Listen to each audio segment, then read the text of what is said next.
Hello, and welcome to this episode of Such a Nightmare, Conversations about Horror. My name is Katherine and I'm so excited to be joined, as always, by Toni Tresca. Hey there!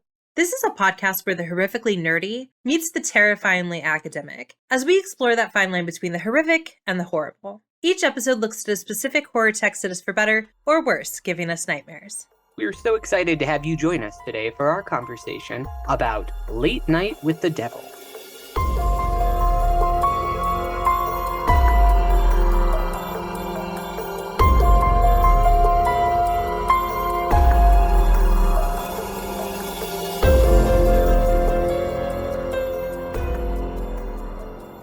I'm really excited that we are talking about this film because there's so much to talk about the film itself, about the things that have very little to do with the film. And I know that originally I saw it first, which I feel like often doesn't happen anymore. I feel like you usually see stuff before I do. Yeah, that's true. It was a rarity. It was you texted me asking if I had seen Late Night with the Devil, to which I had not, because as I told you, I had heard that the film was being boycotted for its AI usage, and so I was like, "What do you think? Do you think I should see it?" And you were like, "Well, this sounds like perfect podcasting material." Exactly.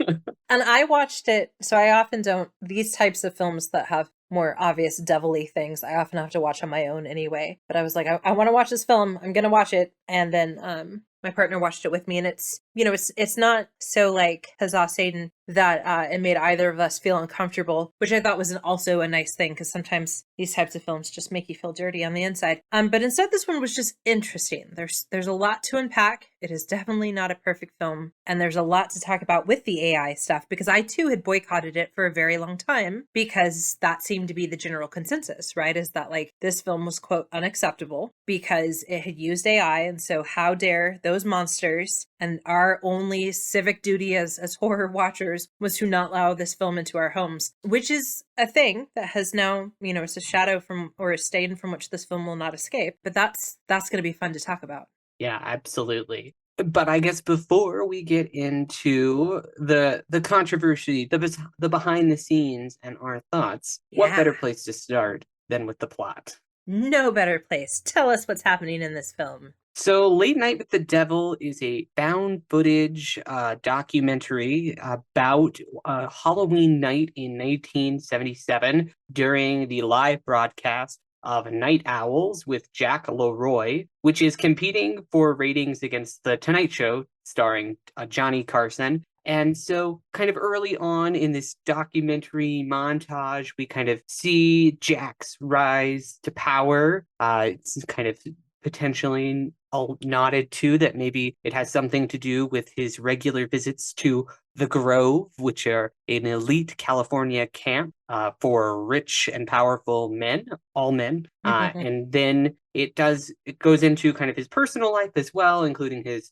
lovely relationship with Madeline, who tragically dies. And this is set about a year after her death. He's coming back. He's competing in Sweeps Week, because he's kind of been on the outs. He's been doing a lot of these oddball stunts that invite controversy on the show to kind of gain attention, but it's not been working. And so this is his and his producer's kind of last-ditch effort to do a special Oculus-themed episode on Halloween to gain attention and save the show. So that is kind of the framing device that we are dropped into. It is a series of like live, quote unquote, live footage from the broadcast itself that would have been seen by the television audience, mixed with it's framed to be like exclusive behind the scenes shots from the cameras that were still rolling during the breaks. And I thought that was a very clever way to go into the film. I think that, found footage films and films that are temporally locked into a fixed period of time, they face a real challenge, right? Because especially found footage, it's like, okay, but why didn't you put down the camera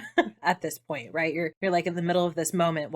Are you still holding the camera? And this, I think, film found a really clear explanation for that, right? Like the cameras are rolling because it's a show, right? It's a live show. This is exactly what they want to happen. They want this shocking, terrifying, spooky, outrageous stuff to happen. And they want to capture it on camera. That's the whole point of why everybody is here, including a live studio audience. Yes. And I like the fact too that, you know, by setting it in the 70s, we're going to do some intriguing things with nostalgia and just sort of like our perceptions of nostalgia. But also, so much of what we call reality TV, live TV today, of course, couldn't be much more curated and edited if it tried. And so there's sort of this intriguing juxtaposition between like this idea that, you know, back in the day, everything you saw was just a little bit more real. Because back in the day, we didn't edit it the way we do everything today. But of course, everything in this film is curated, and of course, we see that the whole, you know, show is curated. And so I think there's an intriguing conversation here about what is reality and what's not,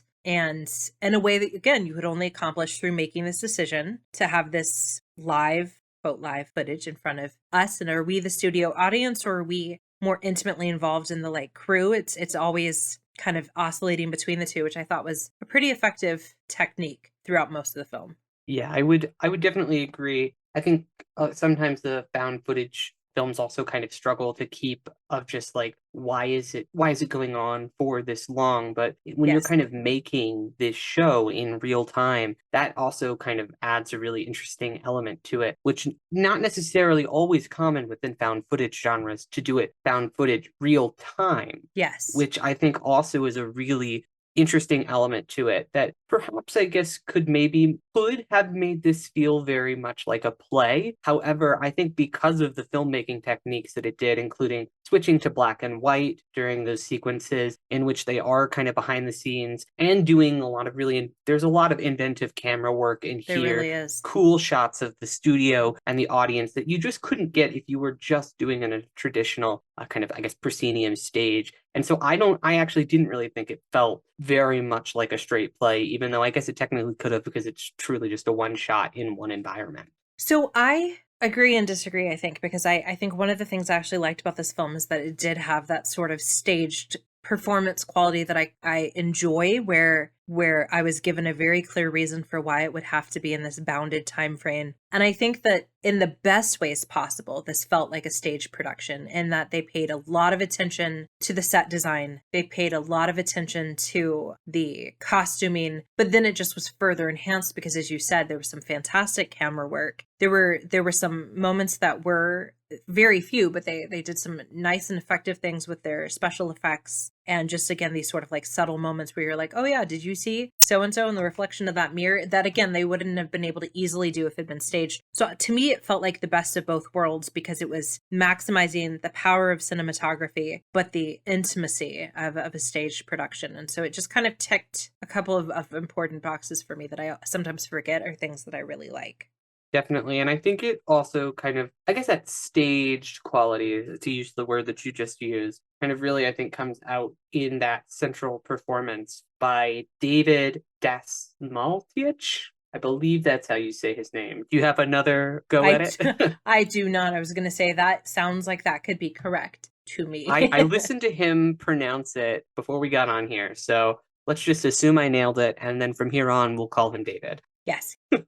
But David's performance as Jack Delroy is, I think, just one of the most compelling and parts of this film because it's truly a magnetic performance where you really do whenever he is on camera, I feel he is very much like a puppeteer in control. He knows more than everyone else what's coming, where to point, what camera to look at, whatnot. But then he also kind of complements this in these like off-screen moments where he navigates these more personal dynamics. Particularly, I think there's a really interesting moment later in the film between him and Gus where they're having an exchange where you just feel like he's right on the edge of blowing up and like maybe strangling this guy himself. But Yes. rather than do that, he looks like he's going to do it, pulls back because the show's got to go on. And if he kills his co-host, how is he going to become super rich and famous? And don't worry, the co-host will die anyway. The devil Yeah. will take care of that. Yeah, so I apologize in advance that I'm going to call him David the entire time, as though we are on an intimate first name basis, but better than slaughtering his last name. He does such a good job of balancing the sleaziness of that character with a sort of like like genuineness, so that you're never entirely sure if you want him to survive. You're never entirely sure if he can be nearly as bad as you're pretty sure he must be. You know, it's kind of like you're never sure if he's kind of a man that ruined his marriage, or the version that Hollywood had decided that he and his wife were perfect. And that is 100% because of the acting. I think that the script builds the space for that, but it is the actor, David, who's the reason that that is so successful. Yeah, absolutely. And I think that there is just something like, when you go back and you watch these hosts in like the 70s, there is something very just swarmy and a little bit Yes. like they're real grease balls. It's so polished, but it's a little bit kind of even more controlling than the art than the format is itself. It's already very fixed. But it's really about them, fixed on them. They'll often kind of abuse their guests or put them in these quite embarrassing situations. And so I think it's interesting to kind of frame this film around a sense of nostalgia for this individual. And it really does only work, I think, because you buy that there could possibly be a real life underlying sincerity Yes. to Jack because of the lead actor. And the film then complicates that by giving us, we don't go into the film unbiased, right? We go into the film with that like press junket of like, Jack, poor man who became a widow and lost his beloved, and then we go into it. So we enter the film having already received a propaganda, right, of like how we're supposed to interpret this figure. And I think that's a good place. So obviously there's no scholarship yet because this is too early of a film. Although I will be really excited to see what the scholarship has to say once it emerges, both in terms of the external controversy, but also the film itself. But one of the things I thought would be helpful is to reference, the Satanic Panic that is underlying a good chunk of this film. And so this is from the Journal of American Studies. It's by an author named Sarah Hughes. Her piece is called American Monsters, Tabloid Media and the Satanic Panic, 1970 to 2000. But one of the things that she mentions is she talks about the fact that one of the things that caused us to be in a position where we could move into the Satanic Panic, which really in the United States, she has that 1970 to 2000 range, but probably the first year that's going to definitely be on people's radar is 1983, when the very first case against the quote cults that were molesting our children, that's all in quotation marks. So obviously it sort of hits its stride in the 80s, but she talks about the fact that in the 70s and onward, there was a substantial expansion of television's role within the domestic space, and that this created potentially the affect of something called hyperreality. And so in hyperreality, and this is a quote from her, viewers mistook manufactured electronic images and sounds for authentic experiences. As media representations stimulated real emotions, the consumer's ability to tell the difference between true and the false, the real and the imaginary dissolved.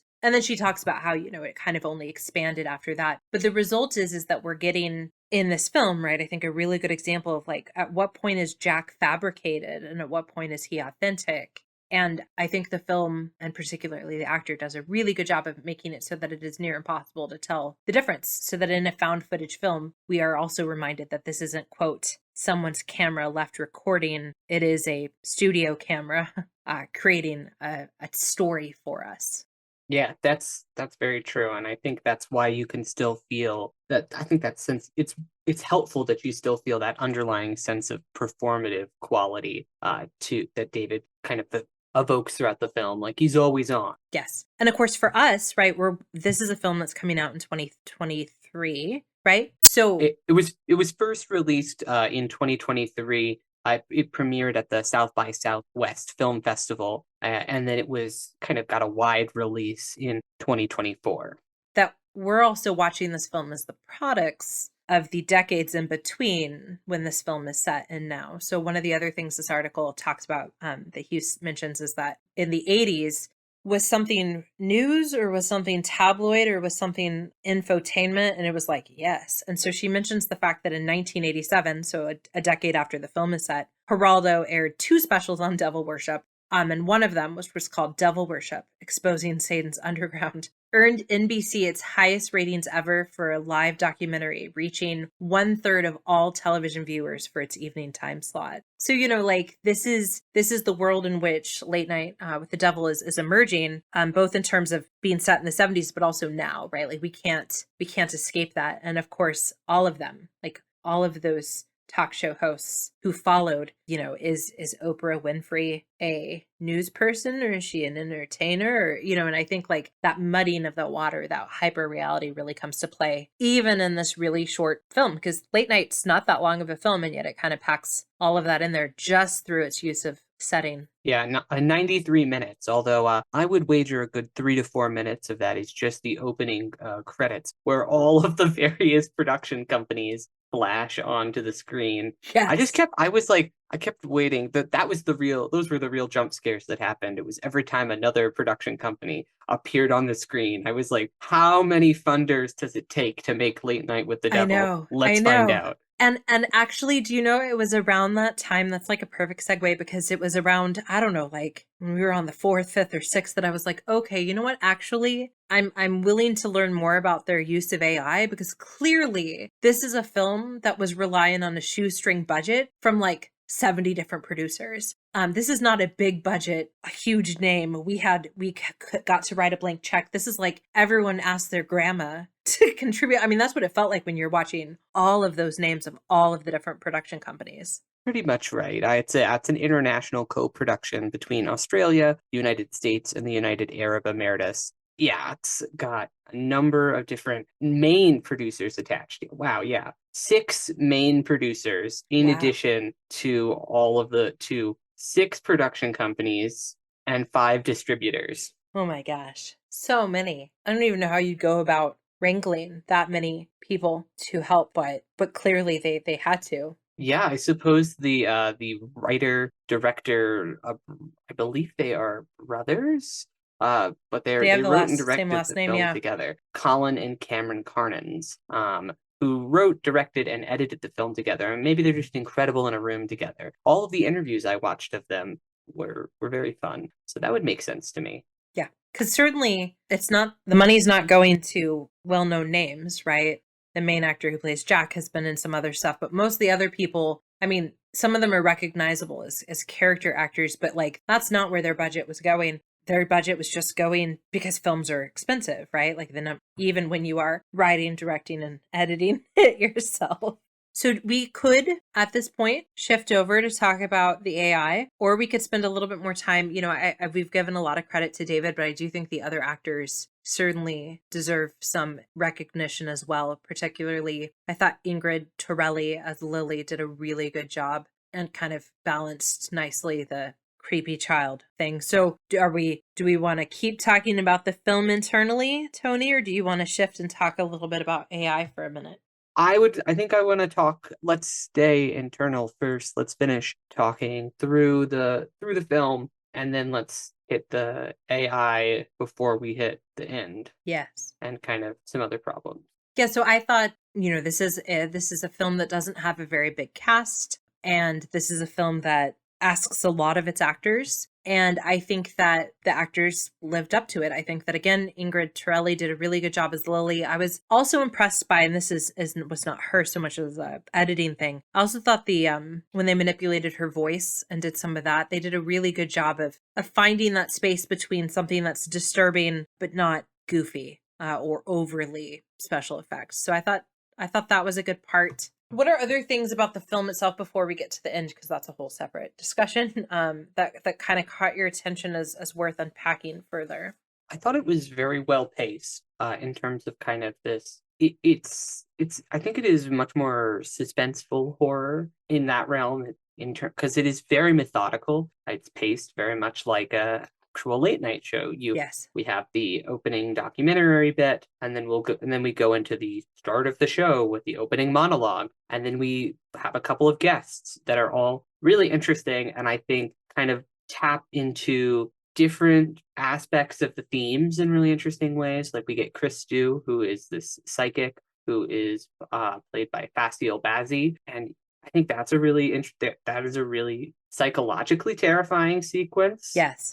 particularly where it ends up. It's funny initially to kind of where it starts in he very much fails for like I think it is 4 or 5 times to kind of find a connection. But then that connection he has with the mother and daughter about their deceased son, and then the moment he shares with Many that kind of relates back to Jack's own personal life and the loss of his dead wife are very effective, I think, kind of foreshadowing kind of things that kind of nod to the more truly supernatural elements that are going to come. Both are kind of interesting sequences about grief as well. Yes. And by giving us that and showing us that, Christu is a performer, even if he's also actually a psychic, allowed us to also it was a very intriguing way to tie in this richer history of just like mediums and how much of it was performance, which so much of this film is, I think you're right, so much of this film is about grief and so much of this film is about performance, right? And like that sort of like, when are we performing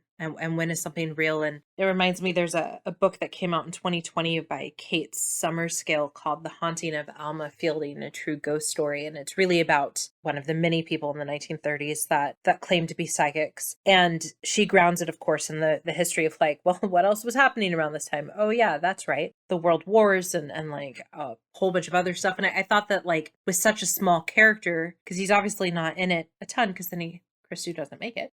Spoiler there.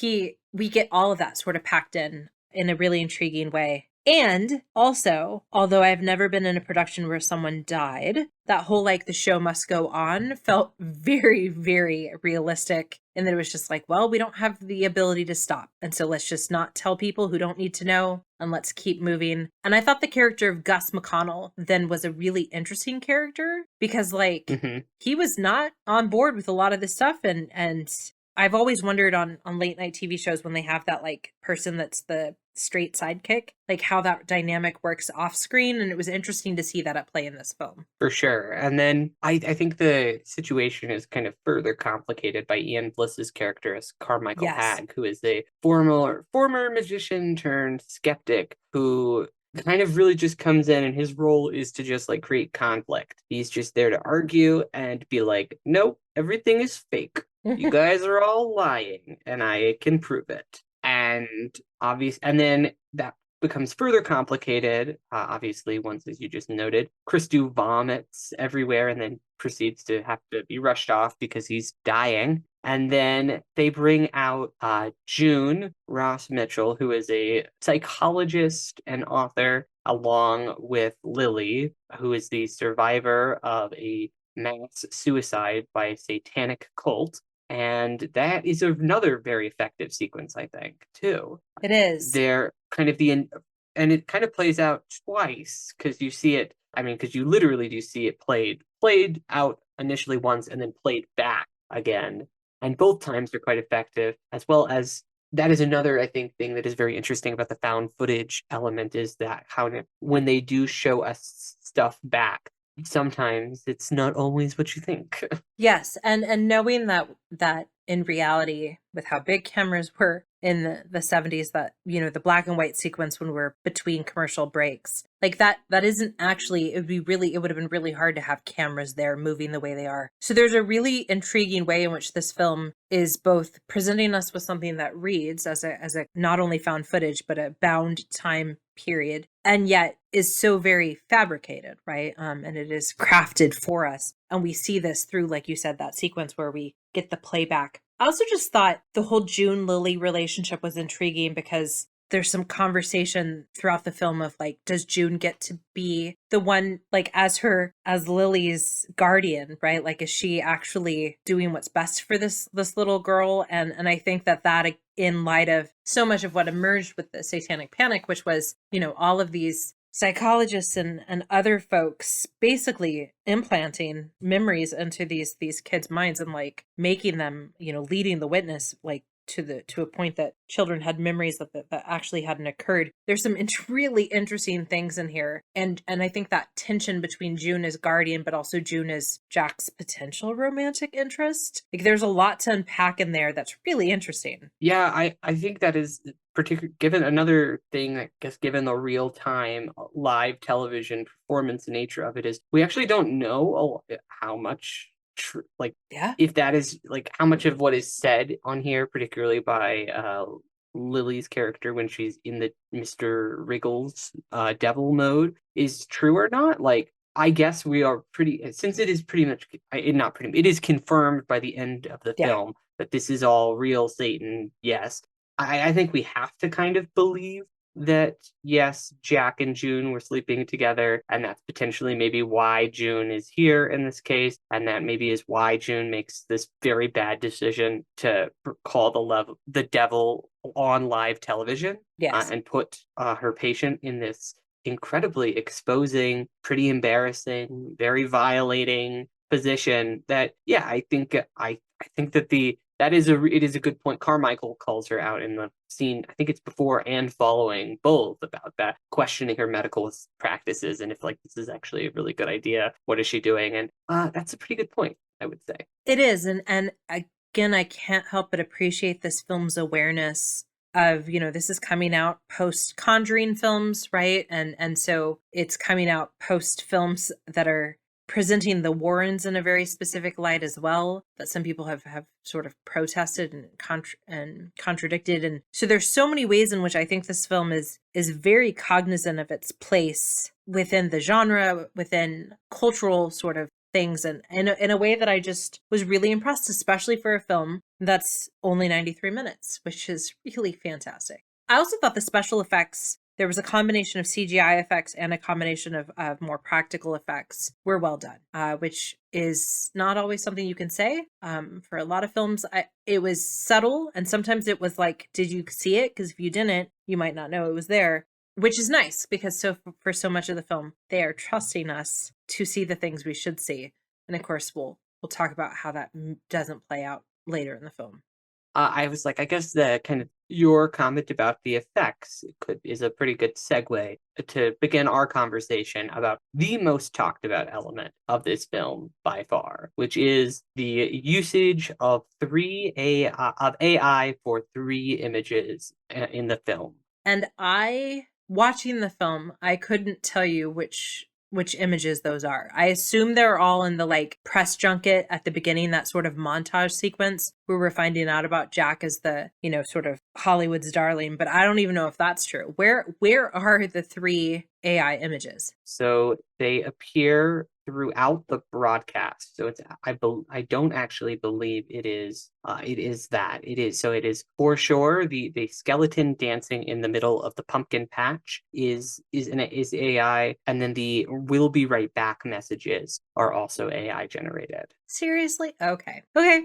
And according to the Karens, the Australian siblings, so I guess they are related, according Mm-hmm. to this Variety article by William Earl that I'm referencing here. They clarified the scope of the AI usage in the film, stating that in conjunction with our amazing graphics and production design team, all of whom worked tirelessly to give the film's 70s aesthetic we had always imagined, we experimented with AI for three still images, which we edited further and ultimately appeared as very brief interstitiaries in the film. We feel incredibly fortunate to have had such a talented and passionate cast, crew, and producing team go above and beyond to help bring this film to life. We can't wait for everybody to see this themselves this weekend. So this was in advance of the film's wide release, and just kind of clarifying that yes, they did use it. It was for three still images, not anything within the actual moving film itself. And these images were further edited by the internal team who was working on the film to kind of match the rest of the 70s aesthetic that they were building.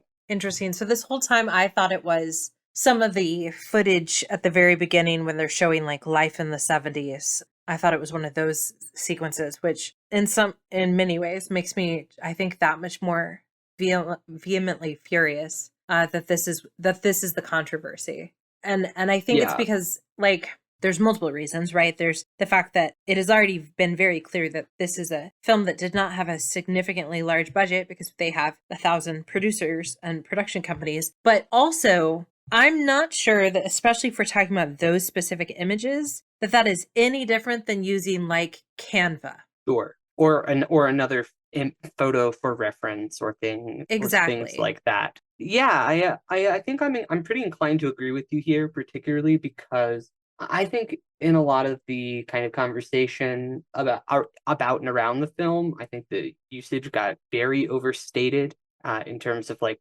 oh, they've just all of it was completely generated by AI. AI made the movie, blah blah blah.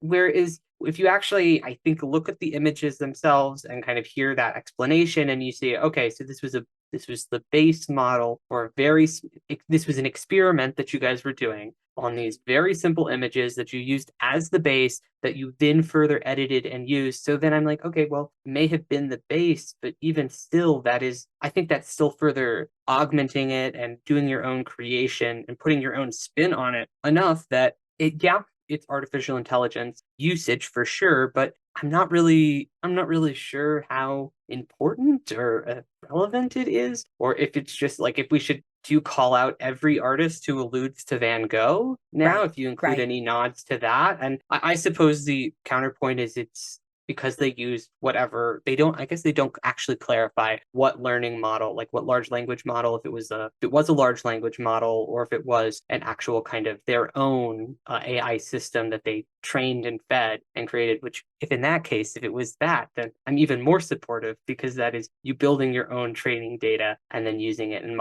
further modifying it from there. So Because yeah, one of the big debates against it, right, that came up even in with late night is that, you know, we're quote taking away jobs from artists, right? That this is work that we could have paid or granted to an artist, and we've now denied humans that opportunity. And yet that's clearly not what's happening, right? It is an augmented interaction. And this reminds me, so the other piece that I wanted to bring in scholarship wise is actually a Harvard Business Review piece, for whatever that's worth. But it's by David DeCremer and Gary Kasparov, and Gary Kasparov was the first grand chess master to be beaten by a computer, and he's kind of spent his life figuring out like what that means in terms of like how do we live in this world. And they wrote a piece, and this is 2021, so this is an older piece, that said AI should augment human intelligence, not replace it. And they sort of present a model that's got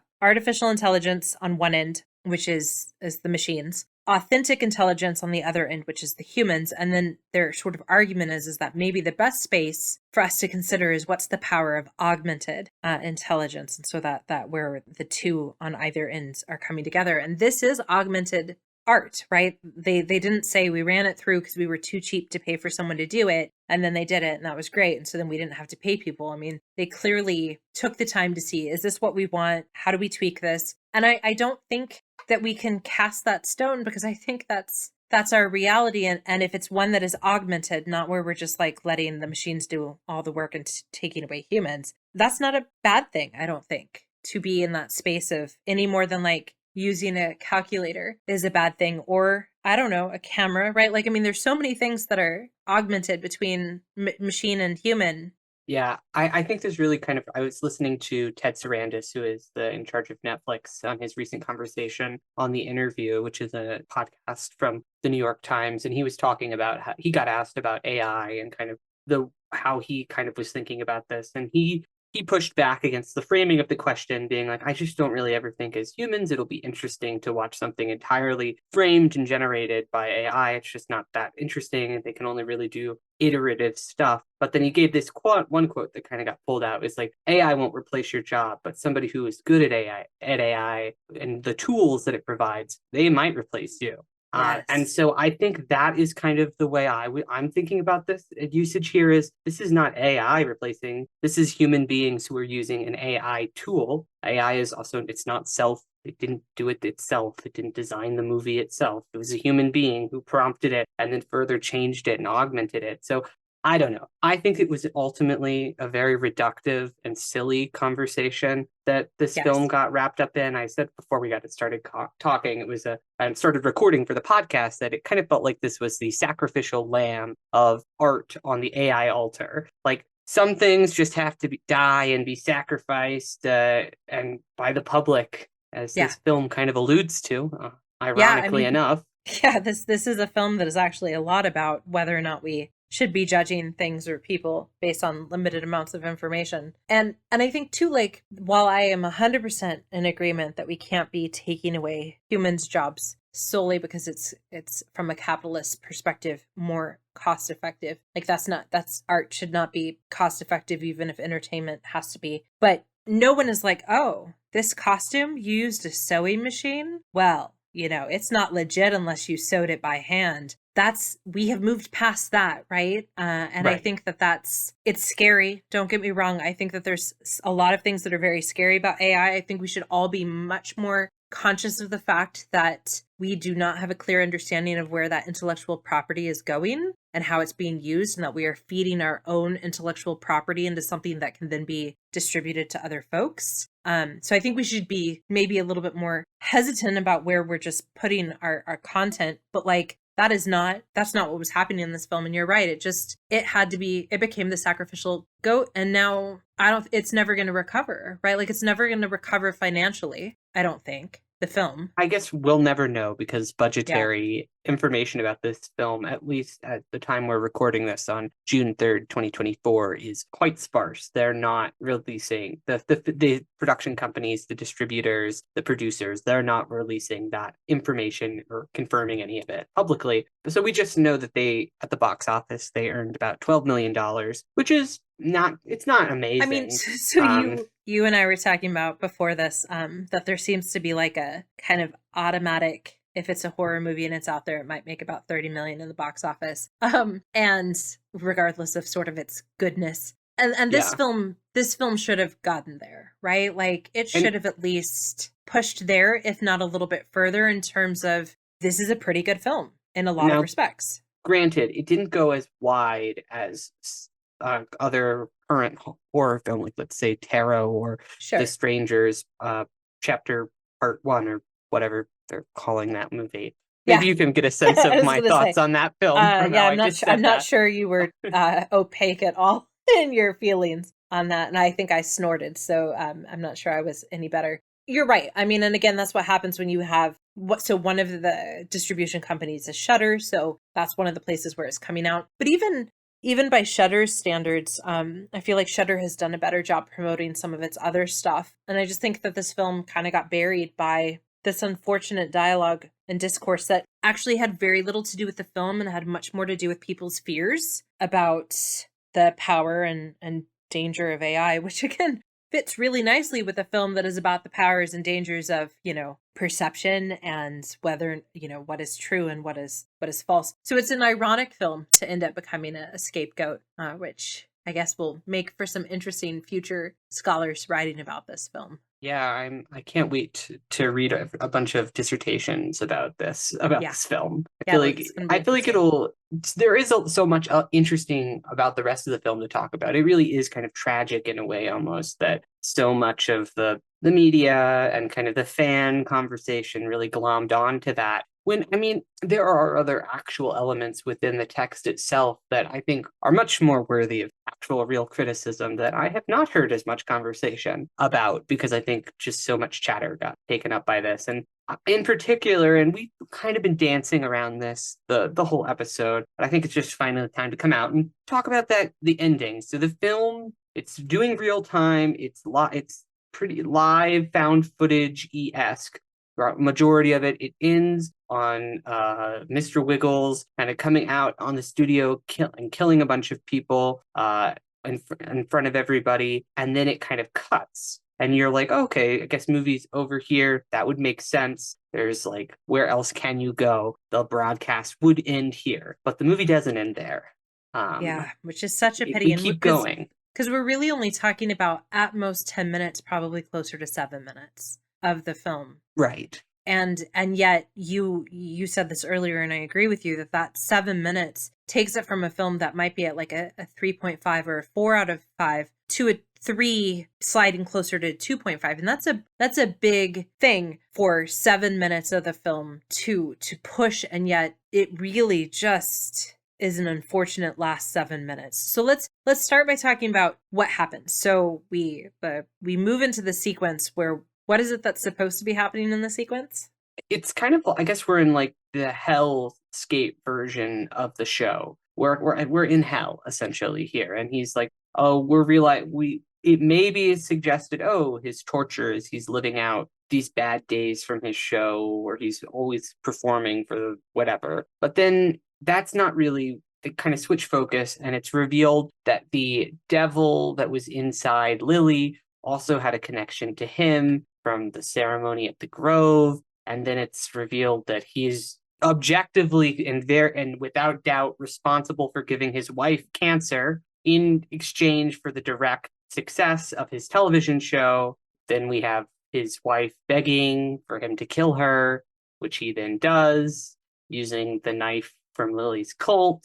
And then we kind of realize, then it shifts back all of a sudden to the empty studio where Jack is standing over the body of Lily, who he has stabbed, as we hear police sirens kind of slowly getting louder. And in between there's also the appearance of like all of the cult leaders and like these oculate figures that show up, and just like, again, it's the most of the film, I think, is very sophisticated and kind of subtle in the themes and elements that it's playing in. And then these 7 minutes just kind of come out and just beat you over the head with all the things that the film has been playing at. Yes, because earlier in the film, in that like introduction to Jack, we find out that he's gone to the Grove before. There's a couple of times where I think it's Carmichael's like, hey, I'd love an invite to the Grove. And right. And we have all these like little tiny hints, and we see some footage where there's like the ceremonial knife, and we are able to make the connections between Jack and this cult, right? But it requires you to be paying attention. And I think that was the magic of the film, is that there were all of these little moments. Like there's one moment where in the mirror, before Madeline is like actual presence is behind him, but there's a moment where she just shows up in the mirror real fast. Mm-hmm. And things like that. Or there's a moment where we see a like TV guide, and one of the like upcoming features, it mentions Abraxas. And so it's just kind of like building in these ways for you to, if you are paying attention, have your experience enriched. And then I don't know if they were just concerned that they had been too subtle along the way, or I'm not sure what drove that conclusion, because it was just, like you said, it was heavy-handed. It took away all of the trust that the rest of the film had been building in with this really quiet level of horror in all the best ways possible. And then it just removed any of the ambiguity, right? I think one of the things that was really interesting about this film is we're never entirely sure what is reality and what has been crafted for us. And they managed to do that through form and through content. And then they're like, just kidding. Let's make that abundantly clear. Totally agree. I think it misses the thing that was most interesting about the film and the framing device that it chose to use, which then just makes me think, did they just stumble into it? Which I think the most haunting thing about this film, about television, about late night, if you want to go there, is you don't know what happens after the broadcast ends. They go on, the channel changes, it goes on to another program. Movie goes on. I just think it would have been much more effective to just kind of cut it right when the broadcast actually ends, leave us with those unanswered questions. You want to cut to something? Cut to a commercial, cut to another television show just unexpectedly starting, or yes. Carson's or fake Carson, like somebody like Carson, another host's reaction to this or something, because I think that would be more effective to the kind of hauntingness of it. Is like, how spooky would it have been, I think, to like see this play out, either just have to it ends right there, or cut to something life going on and then making jokes about this horrifying situation, because that's what would happen next day. Absolutely. And so I just think it loses a lot of like nuance and credibility as a film, and really kind of just like, because it doesn't trust the audience. I think that's 100% what it is in these final moments. And the result is that the themes that have been pushing the film through successfully, that have been building our source of horror, are just completely undermined. And I love all of your suggestions for how this film could have ended. But this is one of the few cases where I think we needed an ambiguous ending, right? Usually I'm not a big fan, because it feels like when filmmakers do this, they're like, don't want to pick? You can have both. And that I'm not in agreement with. But some of the horror of this is Christou a charlatan or a psychic? The answer might be yes and, right? Is Carmichael seeing something that's real or something that's been created hypnosis? Yes and. Is June Ross Mitchell her guardian or her, like celebrity handler? Yes and, right? And there's like, that's an intriguing and terrifying component. And then at the end it's like, oh yeah, by the way, Jack was definitely in this cult. He definitely killed Madeline, and he definitely stabbed Lily. And I also thought that was a weird, he's done so much else at this point, very explicitly so, that final moment where we see him sort of like traumatized by the fact that he's stabbed Lily, like, that's, to me, that was the least of his sins, right? He killed the host of a demon. I'm not sure that's a bad thing, but there was this weird demand for our empathy or sympathy of that character at the end that just felt wildly unasked for, or it didn't match it. I don't know. It falls flat, given particularly that it's been confirmed this individual is so cold and callous that he will kill his own wife. Like, Yes. it just, I don't, if that is true, then what is going on? Yeah, and then killing a tween is not. He's not going to care about that. No, it's just no. another step on his road to success. Like, come on. I just think that if the movie then in that final, like, it refuses to follow its own logic even to the conclusion. It kind of wants to go back to that more ambiguous ending, as he's like, wait, was that stuff in his head? Did it even happen? And I'm like, well, you've lost me my trust at this point. I don't care. I'm just going to assume it did. And Yes. that this is just this is kind of the lazy, tropic kind of ending to what was an otherwise quite inventive and unique movie. And see, that's my other problem, is it's not only that it feels like they weren't trusting us, it feels like it was the rhetorically lazy move.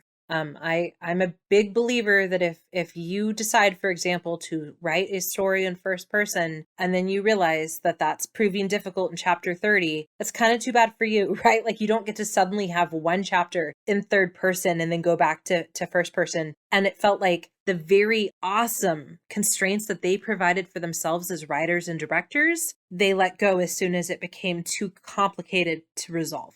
And I think, as you're hearing from both of us in attention, is it's not even that it was actually that complicated to solve. Like, they had actually already, I think, cracked that within the text of the film itself. It just, it feels, the ending just feels incredibly insecure to me. Because rather than, I think, just being able to be like, okay, maybe people will pick up on the fact that he's a liar and he has these connections to this, and maybe it's a performance and whatnot. It just is like, no, we're not. We'll connect the dots for you. Don't think. Which is such a pity.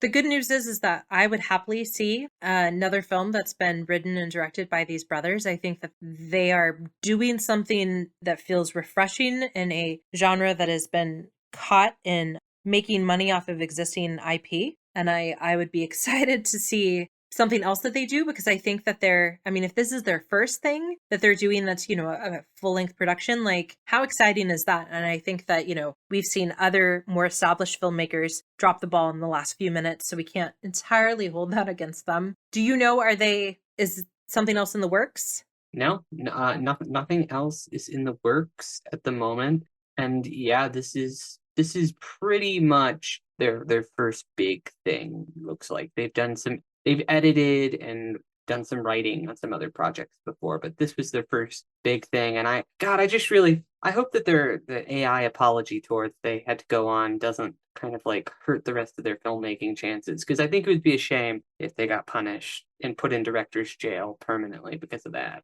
Especially because they were so very clear about how it was used. Yeah, I really hope that we get to see more from them. They were very open and upfront about what feels to me a very ethical use of AI. Totally. And they made a film that was not reliant on existing IP, and that was a tight 93 minutes. And those are things that we are losing, I think, right now, right? Films just seem to be expanding unnecessarily slow, and are, as we referenced with The Strangers, chapter 1, just constantly sort of beating the dead horse even deader. So I hope that we get to see more from them. I hope that if you have listened to this episode and you had been hesitant to watch it because of the AI, that you will give it a chance, because I think, Toni, you're right, that this film has other more interesting criticisms to explore than just this one thing, as well as the positives that this film brings. So we're going to shift from this to continue our exploration of the Leprechaun franchise, which feels like a distinctly different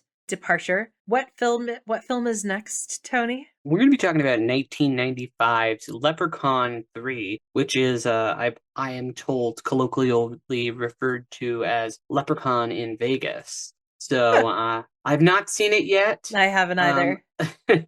I'm told that there's an Elvis impersonator in there, which of course there is. And so I'm curious to see what shenanigans a Leprechaun can get up to in Vegas. And if it comes out in 95, that means that there's been one a year, right? That's correct. They've been on Yeah. a bit of a run. Yeah.